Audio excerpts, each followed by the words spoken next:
My best friend stole my baby name. So I stole her baby's inheritance. I know you mentioned Celeste, but Ryan and I just fell in love with it, Jenna said at her baby shower, her hand on her 7-month bump. You understand, right? You're not even pregnant yet. I sat there holding the gift I'd brought, a handmade quilt with constellation patterns, specifically chosen because Celeste meant heavenly. I'd shared that name with Jenna 5 years ago, the night my mom died. Mom had always said if she'd had another daughter, she would have named her Celeste. It was sacred to me. Jenna knew all of this. Besides, Jenna continued, cutting her cake, you can still use it for a middle name or something. The other shower guests shifted uncomfortably. Everyone knew Jenna and I had been inseparable since college. Everyone also knew I'd been trying to conceive for 3 years, while Jenna got pregnant within 2 months of trying. Sure, I managed to say. It's a beautiful name. What else could I say? Make a scene at her baby shower? Demand she change her mind? The damage was done. 2 months later, baby Celeste was born. Jenna plastered social media with photos.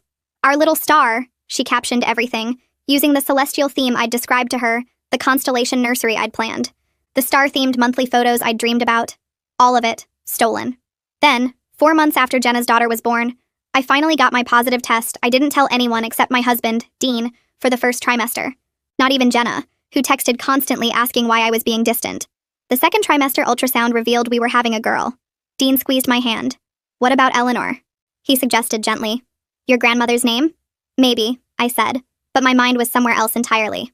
2 weeks later, I ran into Jenna's mother-in-law, Diane, at the grocery store. We'd met several times at Jenna's events. How's Jenna? I asked politely. Diane's face tightened.